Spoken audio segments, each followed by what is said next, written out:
Olá, bem-vindo, bem-vinda a mais um podcast aqui do meu canal. Eu me chamo Mayara Trombini, eu sou especialista em marketing estratégico e marketing jurídico. Se você ainda não me conhece, acesse meu site mayaratrombini.com.br e me acompanhe nas redes sociais, pois eu disponibilizo muito conteúdo para o jovem advogado e para escritórios de médio, pequeno e grande porte. O conteúdo de hoje eu trago uma entrevista com a doutora Helena Argenti, que é advogada, é pós-graduada em Direito Material e Processual do Trabalho e é mestranda na Universidade de Oslo, na Noruega, além de ser sócia do escritório Argenti Tavares Advocacia. No assunto de hoje nós vamos falar sobre a retomada pós-pandemia, empregador versus empregado, o que muda. A doutora Helena vai responder a essas perguntas. Nós gravamos os áudios separadamente. A doutora Helena mora na Noruega e eu, como muitos sabem, moro na Polônia. Então, você vai escutar aqui um podcast com gravações separadas, mas preparamos um conteúdo muito interessante para você. Doutora Helena, como o empregador deve proceder na retomada? Como deve ser realizada a comunicação para o empregado? O empregador ele já pode requerer a qualquer momento o retorno do seu empregado ao posto normal de trabalho. A única exigência é que ele faça isso de uma notificação formal, ou seja, por escrito, e aqui pode ser uma carta, pode ser inclusive um e-mail, notificando esse empregado que ele deve retornar ao seu posto de trabalho normalmente. E o empregado ele vai ter até 2 dias do recebimento dessa comunicação para retornar ao seu posto de trabalho normal. Em relação às obrigações contratuais que foram estabelecidas antes da pandemia e em razão da pandemia foram suspensas, elas retomam normalmente o seu curso. Então, por exemplo, o Vale Transporte, antes da pandemia o empregador pagava o Vale Transporte ao seu empregado para ele se deslocar da sua residência até o posto de trabalho. Em razão da pandemia, esse empregado pode ter ficado em home office, então o empregador deixou de pagar o Vale Transporte. Agora que o empregado volta ao posto de trabalho, o empregador também tem a obrigação de voltar a pagar o Vale Transporte. Outro ponto importante é que sabemos que tem empresas que já retomaram as suas atividades no Brasil. Quais cuidados e medidas de segurança elas precisam tomar para manter o grupo de colaboradores e clientes seguros? As empresas, elas têm a obrigação de segurar um meio ambiente de trabalho seguro, não só em tempos de pandemia, em qualquer momento. Mas em relação à pandemia em específico, não existe uma lei federal determinando o que seriam essas medidas que o empregador deveria tomar para segurar um meio ambiente de trabalho seguro. Então seria interessante sempre o empregador verificar se não existe nenhum decreto municipal ou estadual prevendo algo.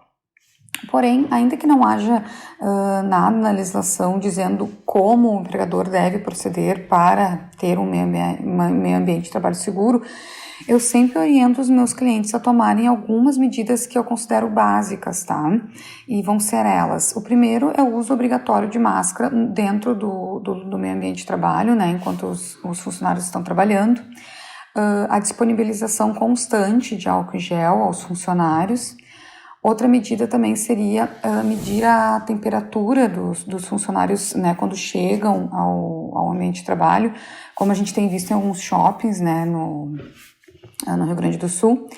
Uma outra medida seria realizar um rodízio de funcionários para possibilitar a flexibilização de horários e assim se evita aglomerações.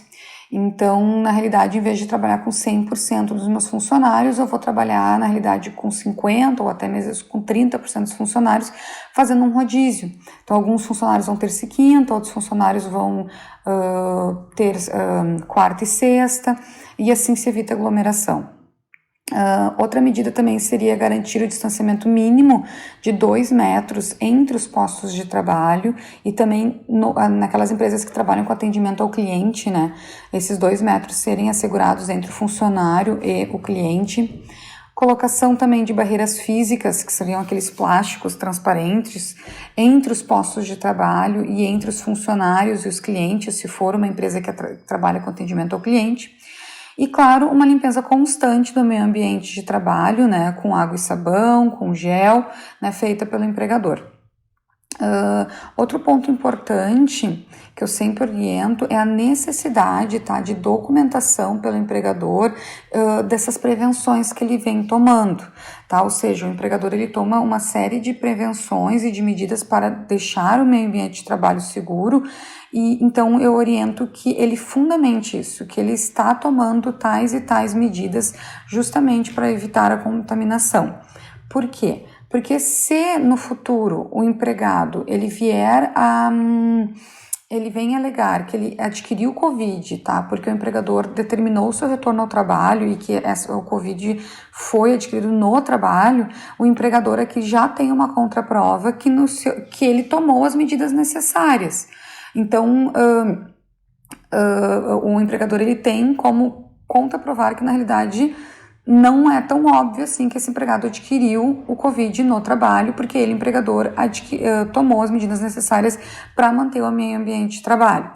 Se o empregador não tem essa documentação, em um empregado alegando que adquiriu o Covid no trabalho, o empregador fica sem uma contraprova. Então, por isso da minha orientação.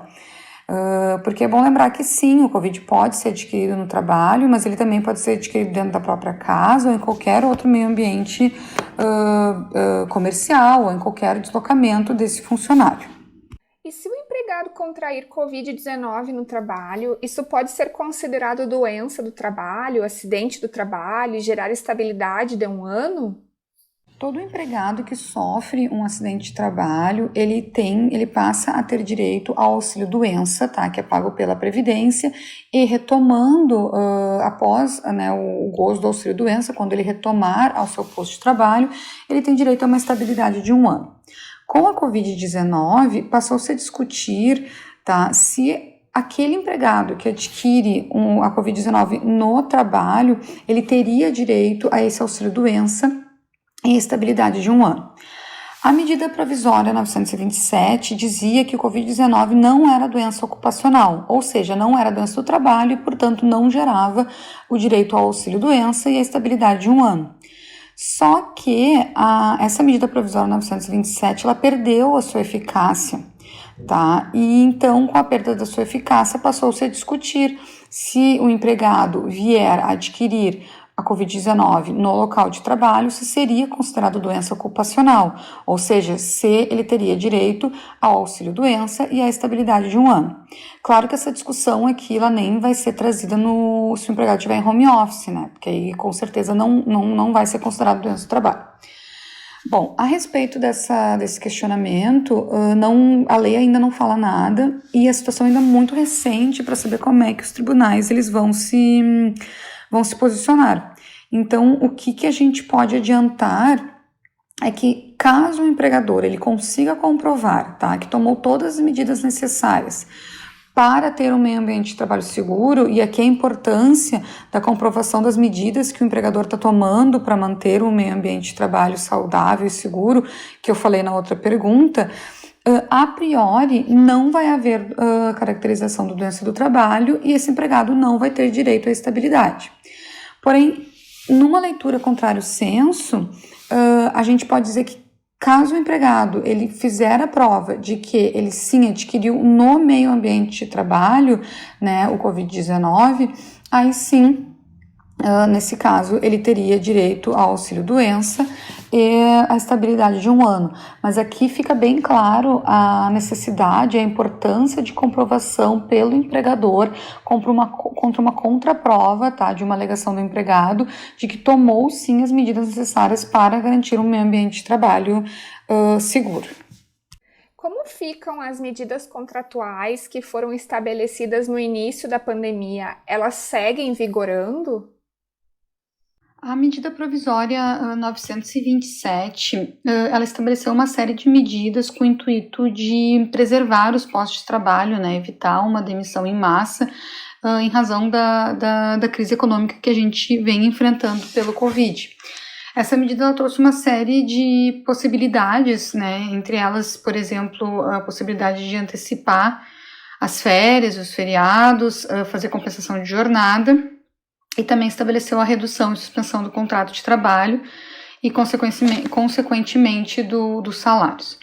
Acontece que essa medida provisória 927, ela perdeu a sua eficácia. Então, hoje, o empregador ele não pode mais usar dessas previsões, né, como antecipar férias e feriados e compensação de jornada, não pode mais usar disso porque a medida provisória perdeu, né, a sua eficácia.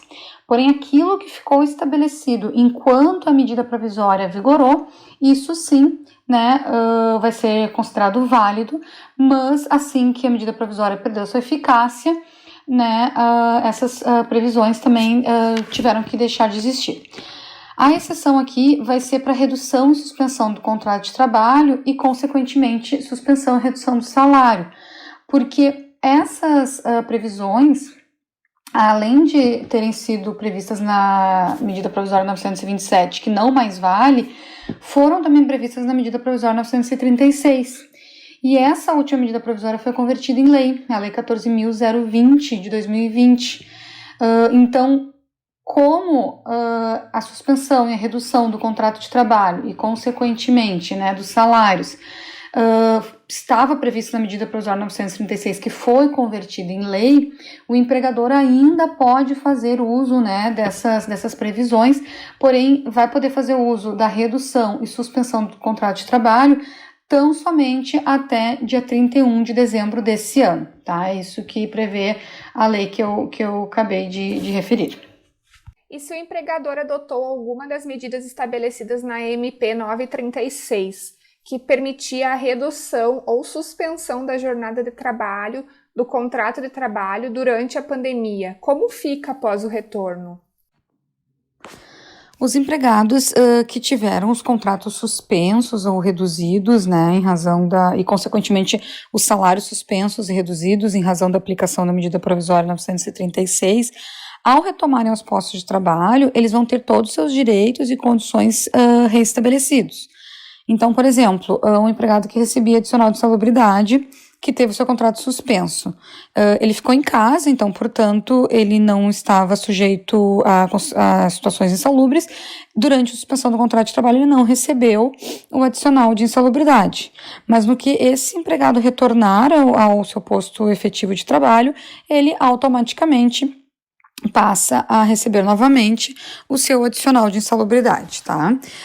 A dúvida aqui vai ser em respeito, em especial ao 13º e as férias, né? Ainda mais agora que a gente está se aproximando de dezembro. No que diz respeito ao 13º e a jornada reduzida, ou seja, aquela jornada que foi reduzida e, consequentemente, o salário também foi reduzido, esse 13º, ele deve ser calculado com base na remuneração integral do empregado, ou seja, aquela que era concedida antes da redução, tá? Então, ainda que o empregado ele esteja com o seu contrato de trabalho reduzido e, consequentemente, com seu salário reduzido, o seu 13º vai ser pago de forma integral, tá? Agora, em relação ao 13º e os contratos suspensos e que, consequentemente, tiveram salários suspensos, é diferente, porque o período que o empregado ele não trabalhou, ele não vai ser considerado no cômputo para a concessão do 13º. Então, o benefício aqui natalino, o 13º, ele pode ser pago a menor. Então, por exemplo, o contrato de trabalho, ele vigorou de janeiro a dezembro. Então, esse empregado, a priori, ele teria direito a um 13º integral. Mas vamos supor que esse empregado teve seu contrato suspenso por 2 meses. Então, na realidade, nesse ano, ele trabalhou 10 meses. Então, eu vou pagar o 13º considerando apenas esses 10 meses. O 13º, ele vai ser proporcional, ele vai ser menor do que um 13º integral. Agora, em relação às férias, tá? As férias, quando o empregado ele tem uma jornada reduzida e, consequentemente, seu salário reduzido, essa redução não vai impactar no pagamento de férias com 1/3, tá? Porque eu vou considerar a parcela que vai ser calculada no mês que ele vai gozar as férias. Então, aqui no caso de férias, com a jornada reduzida, basta que o funcionário tenha trabalhado 12 meses, ainda que de forma reduzida, para fazer jus às suas férias de forma integral. Agora, no que diz respeito às férias e os contratos que foram suspensos, tá? Nesse caso, a regra vai ser diferente, porque os meses que o contrato ficou suspenso, eles não vão ser considerados no cômputo dessas férias. Então, assim, o empregado ele vai ter direito a férias tão somente depois de trabalhar efetivamente 12 meses. Então, por exemplo, o contrato de trabalho do empregado ele foi de janeiro a dezembro. Teoricamente, em dezembro, esse empregado teria direito a férias integrais, né? Só que vamos supor que ele tenha ficado com o seu contrato suspenso por 2 meses. Então, ele não trabalhou efetivamente 12 meses, e sim 10. Então, para ter direito a essas férias integrais, ele vai ter que trabalhar mais 2 meses, e aí sim eu vou poder conceder as férias, tá? De forma integral. É importante lembrar que os empregados que tiveram seus contratos suspensos ou reduzidos, eles adquirem uma estabilidade, que o empregador tem que respeitar quando esse empregado ele volta, né, à normalidade do seu contrato de trabalho. Essa estabilidade vai ser o mesmo prazo que o contrato de trabalho ficou suspenso ou reduzido. Então, se ficou suspenso ou reduzido por 2 meses, quando o empregado ele volta a trabalhar, né, de uma forma regular, ele vai ter uma estabilidade, por exemplo, de 2 meses. Claro que o empregador, ele pode demitir esse empregado mesmo durante a estabilidade, só que aqui, no caso, o empregador vai ter que pagar, né, vai ter que arcar com o custo de uma indenização. E nossa última pergunta, o que fazer em casos de resistência do empregado quanto ao retorno? Seria considerado demissão por justa causa? Os empregados que tiveram seus contratos de trabalho reduzidos ou suspensos, tá? Eles não podem se recusar a voltar ao seu posto de trabalho na forma presencial. A única exigência aqui que o empregador ele tem que se atentar é que ele precisa fazer uma comunicação formal, né, a esse empregado, determinando o seu retorno ao trabalho presencial e esperar até 2 dias. Então, o empregado ele tem até 2 dias para retornar ao posto de trabalho, contados a partir do recebimento, né, dessa comunicação. Bom, agora se o empregado ele se recusa a voltar ao posto de trabalho, o empregador ele vai ter o direito de demiti-lo. Claro que isso se o empregado ele não for do grupo de risco e também se o empregado caso o empregado ele comprove que que existe algum risco à sua vida, provado mediante, obviamente, atestado médico, nesses 2 casos, né, grupo de risco e comprovação de risco à vida do empregado. Nesse caso, obviamente, que o empregador não pode exigir que ele retorne ao posto de trabalho. Mas se o empregado não é do grupo de risco, não existe risco à sua vida comprovada mediante atestado, ele não pode se recusar e, em se recusando, o empregador ele pode demitir. E aí surge a dúvida qual seria o tipo de demissão, né? Se com justa causa ou sem justa causa. Não há lei ainda que fale em relação ao tipo de demissão, né? No caso de recusa do empregado ao retorno do posto de trabalho, e aí no assunto muito recente, então os tribunais também não se manifestaram, não têm uma posição firme a respeito disso. O que eu tenho orientado os meus clientes, tá? Que caso o empregado ele não seja do grupo de risco, ele também não justifique a sua impossibilidade de retorno, por haver algum risco à sua vida, comprovada por atestado médico, eu recomendo que o empregador ele primeiro aplique uma advertência. Se o empregado não retornar ao posto de trabalho, ele aplique uma suspensão, e se mesmo assim o empregado não retornar ao posto de trabalho, aí sim demita por justa causa, no sentido que eu entendo que seria um abandono de emprego. Porque, afinal, esse empregado, ele é comunicado formalmente ao retorno de trabalho, ele não é do grupo de risco, ele não comprova que existe algum risco à sua vida mediante atestado médico, o empregador toma as precauções de primeiro aplicar uma advertência e depois uma suspensão, e se mesmo assim esse empregado não retornar, eu entendo que caracteriza abandono de emprego e, portanto, uma demissão por justa causa. Você escutou aqui a entrevista que eu fiz com a doutora Helena Argenti. Aproveite para compartilhar esse conteúdo e acompanhar a doutora Helena em seus canais de comunicação. Vou deixar as redes sociais da doutora Helena aqui na descrição desse podcast. Espero que você tenha gostado desse conteúdo. Até a próxima. Um grande abraço.